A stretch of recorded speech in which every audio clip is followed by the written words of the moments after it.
Então, muito boa tarde a todos. Estamos já em direto para a Oriental TV. Esta é uma conferência de imprensa em que o Presidente e os outros intervenientes que eu de seguida apresentarei irão falar um pouco deste processo jogo duplo que começou, como toda a gente sabe, no dia 14 de maio deste mês, após o jogo com o Atlético. Eu começo por apresentar, aqui do nosso lado esquerdo, temos o Sr. Manuel Saraiva, Presidente da Assembleia Geral. Ao seu lado, ao canto, o Sr. João Torga, Presidente do Conselho Fiscal. Na mesa, da esquerda para a direita, temos o Dr. Vítor Parente, advogado do Oriental. Ao centro, o Presidente do Oriental, José Nabais. E à sua esquerda, o capitão de equipa, Daniel Almeida. Do outro lado, temos o Sr. Vítor Sequeira, Vice-Presidente para o Futebol. E os outros dois capitães de equipa, Tiago Mota, ao meio, guarda-redes. E à sua esquerda, também Tiago Mota, mas médio. Começo então por fazer a primeira pergunta e peço ao Presidente para esclarecer um pouco o motivo desta conferência de imprensa, já que se tem falado muito desde sábado deste processo de jogo duplo, e queria-lhe pedir o esclarecimento oficial da posição do clube sobre este assunto. Muito bem. Muito boa tarde a todos. Obrigado aos senhores jornalistas a vossa presença. Vejo que, pela presença dos órgãos de informação, que é um assunto que de facto está na ordem do dia e que merece a vossa atenção, o que nós eventualmente agradecemos. A questão que nos traz aqui hoje tem a ver com a apresentação da posição que o Oriental tem em relação a esta matéria. O Oriental considera-se, neste processo, vítima de todo este processo, grande vítima de todo este processo. E nós vimos aqui defender a honra do nosso clube. O nosso clube é um clube com mais de 100 anos de história, é um clube que nunca esteve envolvido em uma polémica semelhante e, portanto, nós temos que defender a nossa honra, dizendo claramente que, enquanto instituição, somos alheios a qualquer ilícito que haja depois de provado neste processo e que lamentamos que assim tenha sucedido. Dizer-vos também que, imediatamente após termos conhecimento daquilo que se passou, nós recebemos, eu particularmente, enquanto Presidente da Direção, recebi várias missivas e várias telefonemas, SMS de apoio de diversas entidades, etc. Inclusivamente tive, e quero aqui salientar, porque tive autorização das pessoas para que assim o fizesse, aqui salientar o apoio incondicional, enquanto instituição, dos 4 presidentes com quem eu tive contacto acerca deste assunto e que lhes disse que o Oriental ia defender, através da sua direção, ia defender a honra do clube até à nossa última gota de sangue. Estou-vos a falar do Presidente da Câmara Municipal de Lisboa, Dr. Fernando Medina, com quem tive uma conversa e lhe disse exatamente isto, porque aqui está em causa também o nome da nossa cidade, o nome da cidade de Lisboa. Tive também contacto com o Dr. Fernando Gomes, Presidente da Federação de Futebol, com o Dr. Pedro Proença, o Presidente da Liga de Clubes, que foi extremamente simpático para comigo e para com a nossa instituição, disponibilizando-se para todo o apoio incondicional e sabendo que estava fora de causa qualquer tipo de ilícito que pudesse beliscar a nossa instituição. E também com o Presidente da Associação de Futebol de Lisboa, Dr. Nuno Lobo, que me pediu para vos transmitir, para transmitir à imprensa, o apoio absoluto e incondicional da Associação de Futebol de Lisboa ao Clube Oriental de Lisboa neste processo. Algumas coisas aconteceram. Todos sabem que, após o último jogo com o Atlético de Portugal na Tapadinha, jogo esse que no campo o nosso clube, a nossa equipa, venceu brilhantemente, sem qualquer tipo de contestação. Fomos surpreendidos com a detenção de 4 atletas nossos, 3 atletas que tinham acabado de jogar, o André Almeida, o o Rafael Veloso, o João Pedro Carvalho e também com o Diego Tavares, que não tinha sido convocado e, portanto, estava na bancada a ver o jogo e também foi detido na mesma altura. Ficámos surpreendidos por isso ter acontecido, naturalmente, e evidentemente que a partir daí o nome do Oriental começou a ficar em todos os meios de informação, uns mais mediáticos que outros, mas todos por igual, dizendo que de facto eram os jogadores do Oriental, que era o Oriental, que era assim, que era assado. Evidentemente que nós ficámos preocupados com isso e estamos aqui para defender a nossa honra. E aquilo que foi dito e que eu reafirmo, que foi dito logo de imediato e que eu reafirmo aqui hoje, é que a nossa instituição vai dar o apoio que tiver que dar aos nossos atletas visados que merecerem esse apoio. Portanto, nós, como é evidente, vamos deixar que a polícia faça o seu trabalho e que o faça bem e que a por responsabilidade seja aberta, porque o assunto é grave e nós não pactuamos com este tipo de ilicitudes, de maneira nenhuma. E como não pactuamos com este tipo de ilicitudes, evidentemente estamos apreensivos com as situações que se passaram e, portanto, vamos agir em conformidade com o objetivo exclusivo de deixar bem clara a nossa posição de não pactuar com esse tipo de ilicitudes e de não manchar o nome desta instituição, que, como eu vos disse, tem mais de 100 anos de história. Isto para alguns poderá fazer um bocado de confusão, porque o nosso clube só tem 70 anos. Tem 70 anos porque nasceu da fusão de 3 clubes, mas o clube mais antigo que deu origem a essa fusão foi fundado em 1911, portanto a nossa história aí começa, nós temos mais de 100 anos de história, orgulhosamente.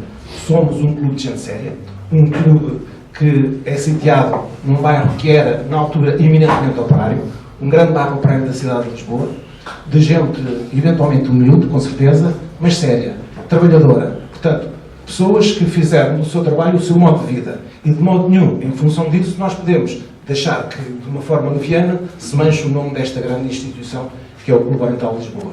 Nesse sentido, nós resolvemos tomar algumas atitudes em defesa da honra, mesmo no que diz respeito a questões jurídicas, e aqui o Dr. Vítor Parente eu vou-lhes passar a palavra e ele vai explicar exatamente o que é que o clube vai fazer com o objetivo de defender essa mesma honra nos locais próprios. Por agora, muito obrigado. Depois, certamente, se houver algumas questões, estaremos cá para responder.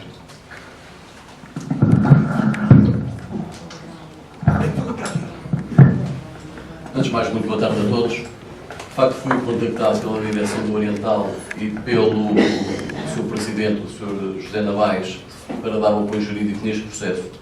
Um processo que é evidente que trouxe, continua a trazer graves inconvenientes ao próprio clube. E, portanto, aquilo que me foi pedido foi que desse este apoio jurídico. Aquilo que iremos fazer será, obviamente, procurar toda a verdade e procurar que, junto do processo, junto do Ministério Público, colaborar para que tudo seja apurado, para que os jogadores tenham que ser ilibados o sejam e para aqueles que têm que ser acusados o sejam também.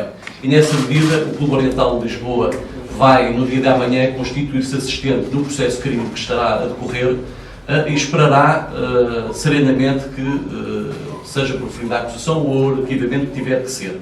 No final dessa fase processual, se houver efetivamente uma acusação, se vier a provar que houve qualquer tipo de jogo combinado, qualquer tipo de ato ilícito praticado por jogadores deste clube, por dirigentes de outros clubes, por outros clubes, aquilo que o Clube Oriental de Lisboa irá fazer será, obviamente, exigir responsabilidades civis e penais por esses atos.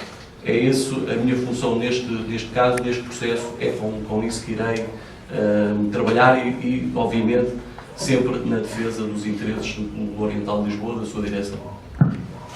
Podem agora colocar as questões que acharem pertinentes. Boa tarde. Seja Filipe Oliveira, estamos nesta altura em direto para a palavra. Eu gostaria de perceber, apesar de o Sr. Advogado ter dito que ainda se vão fazer assistentes do processo, se nesta altura, tal como disse, os 4 jogadores continuam então a ter o tal apoio que o clube se mostrou disponível para dar, ou se, por exemplo, o caso do Diego Tavares, que ficou em prisão preventiva, tem alguma alteração em relação a esta postura do clube? De facto, em boa verdade, nós não queremos pôr toda a gente no mesmo saco, como é usual dizer-se. E E há, de facto, nuances e diferenças óbvias. Há um jogador que ficou em prisão preventiva e houve 3 jogadores que foram, embora continuando na condição de arguidos, foram, para já, libertados apenas para ficarem com termo de identidade e residência e de proibição de falarem com outros arguidos que não os colegas, porque podem falar com os colegas, ou seja, o João Pedro pode falar com o André pode falar com o Rafael Veloso, enfim, tudo isso pode acontecer. Aliás, se tiveram em atenção uma coisa, ontem, nas imagens televisivas que passaram, que têm vindo a passar após o ato de soltura, digamos assim, se é que assim se pode dizer, dos atletas, eles vinham juntos. Portanto, é uma prova de que, de facto, essa situação é assim. Em relação a essa matéria, o que nós temos a dizer é o seguinte. Há alguns jogadores, e vamos por partes. João Pedro Carvalho, André Almeida são jogadores que já estão cá há mais que um ano. São 2 jogadores com quem eu, pessoalmente, tenho um contacto próximo com a família e com as famílias. E que conheço serem pessoas de bem. Quer dizer, obviamente que eu não estou aqui a fazer juízos de valor neste momento, isso fica para a Judiciária, para fazer essa situação, mas são pessoas que, a mim pessoalmente, me custa acreditar que haja algum ilícito da parte deles. Tenho dificuldade em acreditar nisso. Contudo, vamos deixar a Justiça funcionar em relação a essa matéria, continuamos a merecer a confiança deles. Dir-vos-ei, a esse propósito, que se o campeonato não tivesse acabado e se houvesse jogo de domingo, esses 3 jogadores jogavam na nossa equipa. Portanto, acho que respondi mais ou menos à sua pergunta. Em virtude de nós querermos ter uma posição que tenha a ver com a equipa, nós trouxemos propositadamente para esta conferência de imprensa os 3 capitães da equipa.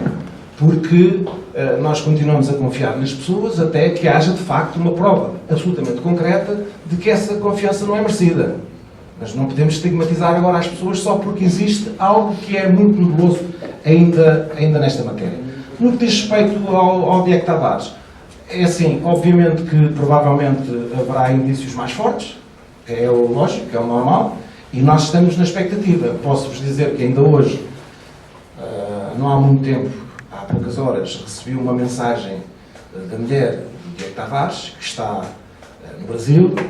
O Diego tinha viagem marcada para amanhã. Temos lá embaixo na nossa sede a viagem de avião para ele retornar ao Brasil. Não vai retornar, como é evidente, e ela muito preocupada, porque não sabe o que é que se passa, não consigo falar com o Diego, tem uma filha pequenina, são pessoas com poucas posses, e pede-me encarecidamente, diz que o Diego sempre deu boas informações da minha pessoa, e não sei o quê, e papá, aquelas coisas, e que pede encarecidamente.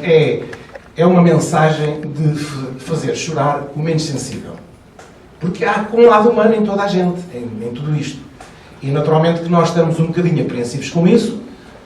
Pede-nos inclusivamente, porque o Diego era um jogador que vivia aqui temporariamente numa casa do clube, que o clube tem alugado, e pede-nos inclusivamente para podermos alargar no tempo essa cedência da casa, que acabava agora no final deste mês, porque o campeonato acabou, para que ele, no mínimo, possa ter uma residência para poder ficar, como tudo indica, que vão ficar todos os outros, em prisão domiciliária. Portanto, há aqui, de facto, questões humanas que estão em cima da mesa, às quais nós não somos insensíveis. Isto não quer dizer que pactuemos, seja com o que for, porque não pactuamos naturalmente. Só para esclarecer, vai aceder a esse pedido ou não? Isso é uma solução, é uma questão que ainda não está equacionada pela direção. Portanto, é uma questão muito sensível, é uma questão que precisa de ponderação. Aquilo que eu aconselhei à dona Cristiane foi que pusesse o advogado que ela contratou aqui em Lisboa para falar comigo e para nós, em conjunto e com o empresário dele, tentarmos uma solução que não seja, ou que nem sequer dê indícios que nós estamos a branquear, seja o que for, mas que eventualmente possa ter em atenção a situação humana que está e o drama humano que está aqui criado. Porque o nosso clube é um clube de afinidades, é um clube de amigos, é um clube de gente nobre, é um clube de pessoas que se conhecem. Como vocês veem, aqui o nosso campo é muito pequeno, há uma proximidade muito grande entre os adeptos e os jogadores. Portanto, se é verdade que os adeptos conhecem bem os jogadores, também não é mesmo verdade que a maior parte dos jogadores conhecem bem os adeptos, porque a proximidade é grande. Portanto, isto faz com que este clube seja um clube também nessa matéria um pouco diferente. E nós temos de ter isso em atenção. Temos de ter isso em atenção. Daí a razão porque eu penso que já lhe respondi à sua questão. A nossa posição neste momento face a isto é esta, não é? Boa tarde. Rebeca Venâncio, da TVI. Algumas perguntas. Esclarecer se de facto os 3 atletas não estão proibidos de contactar uns com os outros, uma vez que são todos arguidos e suspeitos no âmbito deste processo. Foi mesmo definido e dito que eles podem contactar uns com os outros, porque não é norma. Por norma, quem é arguido e tem a terminação da proibição de contacto com outros arguidos, isso não acontece. É a minha primeira questão. A segunda, fez alguns, de certa forma, juízos de valor relativamente aos 3 atletas que ficaram em liberdade e não em relação ao outro que ficou em prisão preventiva. Pergunto-lhe se isso se remete exclusivamente para os alegados indícios que a Polícia Judiciária poderá ter e o Juiz de Tribunal de Instrução Criminal determinou para a prisão preventiva, ou se, enquanto presidente do clube, tem algum indício pessoal que assim o leva a crer que o Diego possa ter ficado detido por alguma suspeita que possa ter tido, nomeadamente, quer dizer, se estamos a falar de valores entre os 3.000 e os 15.000 euros, se tinha dado alguns indícios de riqueza que não fossem enquadrados com os valores que são pagos pelo Oriental. Pronto, queria responder a essas 2 perguntas. Obrigado. Não, indo respondendo concretamente, começando pela última, nós nunca notámos nenhum indícios de riqueza no Diego. Sinceramente, nós pessoalmente nunca demonstramos. Essa é uma pergunta que podia eventualmente ser feita aqui aos capitães, ou ao capitão, que lidou mais perto com os colegas e que nessa matéria indícios não temos. Obviamente, também se tivéssemos alguns indícios, também não iria dizer aqui na conferência de imprensa, reservá-los ia para o processo, como é evidente. Mas isso não existe. A única questão pela qual eu fiz alguma diferenciação tem a ver que a condição imposta pelo próprio Tribunal foi diferente, não é? Uns saíram em liberdade condicional, digamos assim, portanto, enquanto arguidos é verdade, mas com liberdade, e o outro ficou em prisão preventiva. Presume-se que eventualmente os indícios serão mais fortes, mas não conhecemos o processo minimamente. Além disso, aquilo que me pergunta, porque é que se eles podem falar uns com os outros, isso faz parte do processo. Eu também ouvi, foi-me dito explicitamente pelo advogado de um dos jogadores. Mas eu também ouvi nas notícias que, provavelmente vocês estarão atentos, que os 3 arguidos do Oriental, não sei se os outros também, mas os 3 arguidos do Oriental não podem falar com os outros arguidos do processo, à exceção dos da própria equipa. Se é normal, se não é normal, porque é que é, não é uma questão que eu, de facto, também não sei responder.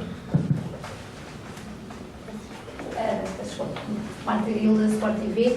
Gostaria de saber quando é que tomaram conhecimento destas suspeitas na altura, se foi apenas no passado sábado que tiveram conhecimento destas suspeitas sobre os vossos jogadores e já agora como é que o plantel tem reagido a esta situação?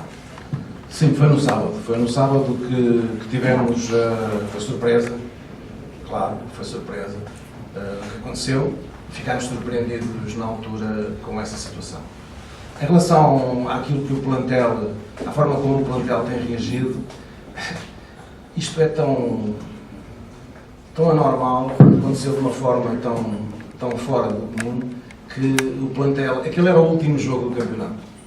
Portanto, o plantel sabia que estava libertado para, a partir desta semana, à exceção daqueles que estão em tratamentos, ficaram descansados de vir aos treinos, alguns deles já foram para as suas terras, porque nem todos são de Lisboa. Inclusivamente, achámos nós que este ano, pela primeira vez, em face deste acontecimento, que é um acontecimento absolutamente anormal, resolvemos não fazer até o normal jantar da equipa, porque não estavam reunidas as condições que o permitissem. Contudo, quem tem mais contacto com o plantel fora dos treinos é aqui, são os nossos capitães, e se quiser, se não se importar, eu posso passar o microfone aqui ao Dani e ele certamente que responderá a essa pergunta. Boa tarde. Em primeiro lugar, queria dizer que isto é um assunto um bocado delicado para nós, porque, primeiro, que os atletas, para nós, estão as pessoas com quem convivemos há mais de um ano, diariamente, e, mais que isso, só podemos adiantar, e como o Presidente disse, tem a nossa solidariedade, porque, neste momento, há alegações, não há mais nada do que isso, e a Justiça está está a fazer o seu trabalho. Enquanto não houver qualquer decisão, tem o nosso apoio.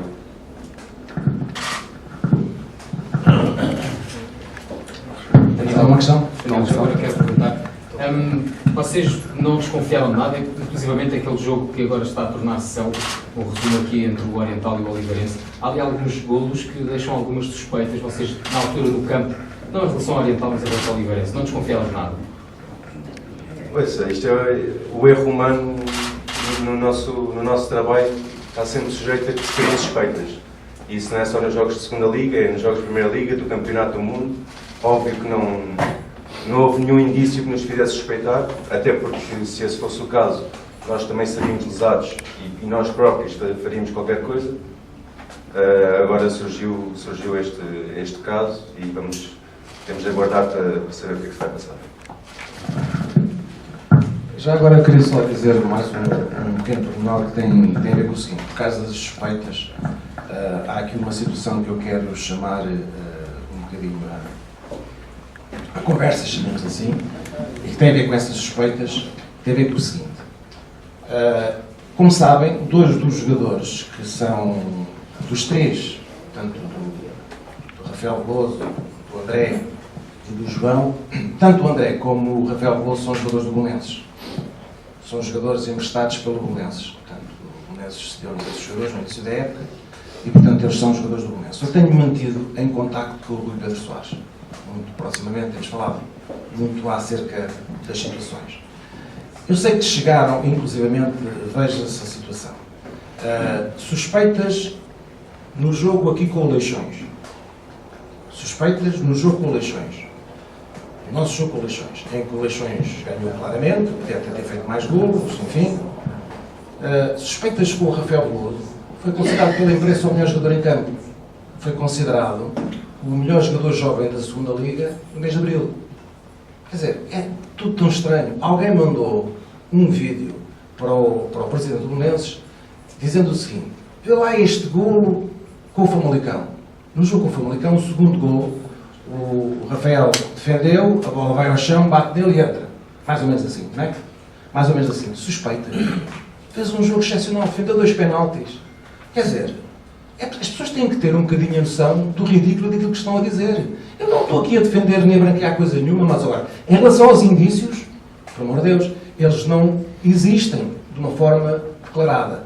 Já agora, uma vez que vocês não me fizeram essa pergunta, sou eu que faço a mim próprio, pelo menos respondo, dizer-vos que, por exemplo, não concordei nada, a posição do Oriental já falámos, nós não concordamos nada com a posição que o nosso treinador Jorge Andrade teve, como vocês sabem, publicamente, de que estava a desconfiar, que isto havia tudo coisa, que não sei o quê.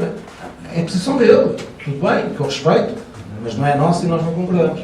Nós nunca notámos nada que pudesse sugerir que houvesse, porque quando uma equipa já está despromovida, e este ano, infelizmente, isso aconteceu, é natural que os índices de confiança, os índices de motivação não sejam os mesmos. É natural que o treinador tenha mais dificuldade em pôr esses níveis tão acima, o mais acima possível, ao ponto de os fazer ganhar jogos e tal, não sei o quê. Mas daí até textualmente dizermos que é por toda a gente em causa. Estão 3 jogadores, 4 jogadores nesta condição. 3 foram libertados porque as suspeitas eram menores, ou que fosse lá pelo que fosse.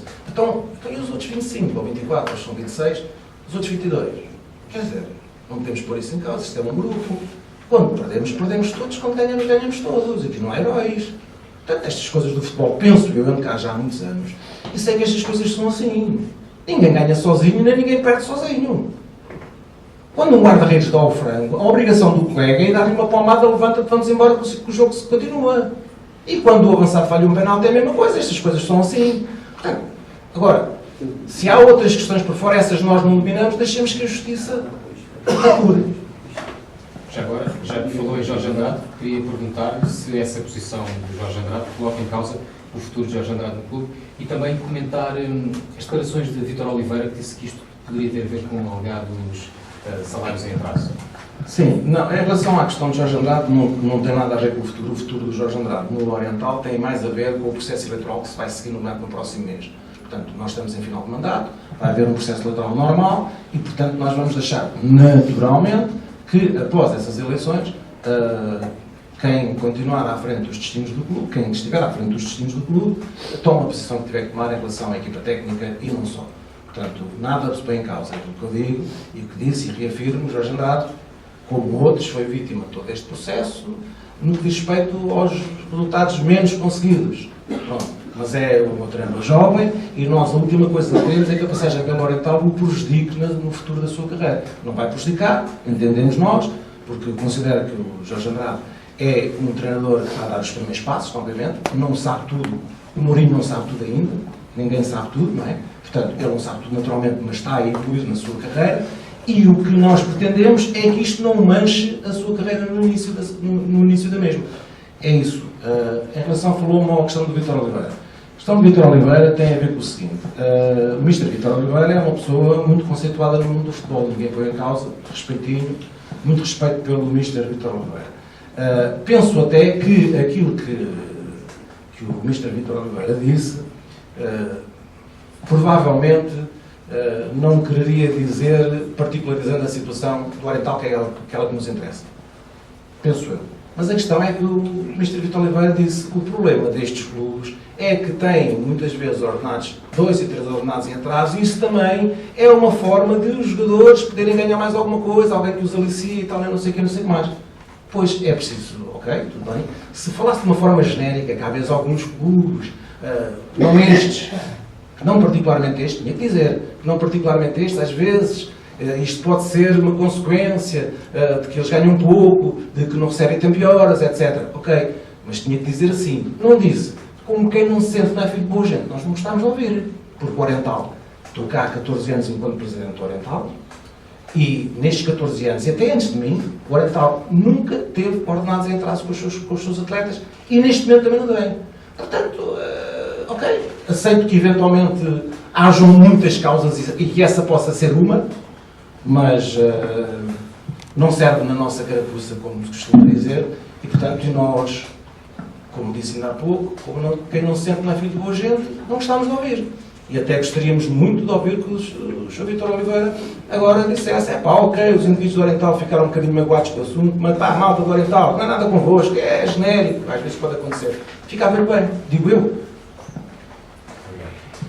Falou do processo eleitoral, vai apresentar uma candidatura para a próxima época enquanto Presidente, está cá há 14 anos, vê-se confrontado com este processo, pergunto o que é que isto representa para o seu eventual futuro à frente desta instituição, também o que é que pode dizer, caso se mantenha, sobre o futuro destes jogadores suspeitos neste processo, está detido, poderá permanecer assim ou não ao longo do processo, mesmo que fique em prisão domiciliária, deixa de ser uma opção para a equipa, mas em relação aos outros 3, que ainda assim são arguidos do processo, que futuro para eles? Esta conferência de imprensa não foi convocada para tratar desse assunto, permita-me que diga. Evidentemente vamos entrar no processo eleitoral e nós estamos, o processo eleitoral está a decorrer normalmente, portanto, as pessoas estão, enfim, eu próprio e todos os meus colegas estamos a equacionar todas as hipóteses, não me falo em hipótese nenhuma, estamos a equacionar todas as hipóteses. Em relação ao futuro, também não falo, uma vez que essas hipóteses ainda não estão equacionadas e muito menos formalizadas. Quando estiverem, teremos tempo de falar nisso. Mais alguma questão? Sim. Falou há pouco que esteve em contato com o Dr. Rui Pedro Soares. Pronto, eu gostava de saber o que é que ele transmitiu em relação aos jogadores que pertencem ao Belenenses e qual é a posição em relação ao Oriental, se mostrou apoio, o que é que pode dizer? O Belenenses, sim, o Belenenses, através do presidente da SAD do Belenenses, do Dr. Rui Pedro Soares, mostrou solidariedade para o Oriental e solidariedade pessoal comigo próprio, porque tenho uma afinidade com ele já há algum tempo e sabe que, portanto, conhece-nos e sabe que, portanto, tudo o que se está a passar transcende aquilo que é as relações entre o Oriental e o Belenenses. Tanto o Belenenses Clube como o Belenenses SAD. É um clube com quem nós temos umas relações muito próximas em termos de afinidades, digamos assim. Aquilo que eu não queria passar aqui a ser porta-voz daquilo que o Rui Pedro tem para dizer. mas posso lhe confidenciar, ele não levará a mal, de que ele está convencido que os jogadores dele, que ele conhece, não cometeram nenhum ilícito grave que justifique isto. Mas são convicções, são as convicções que nós temos, e daí o facto dele também apoiar esses clubes. Aliás, o André Almeida firmou agora um contrato de 4 anos, e com o Rafael Bozo a situação estava para ser equacionada, e acho que vai ser equacionada em breve. Portanto, penso que a posição do Belenenses, através do Sr. Presidente da SAD, é de apoio também aos seus atletas, porque eles são atletas do Belenenses, de facto, e está em consonância com aquilo que é a posição do Oriental. Alguma questão? Ok. Muito obrigado. Encerramos então a conferência de imprensa. Muito obrigado a todos, então.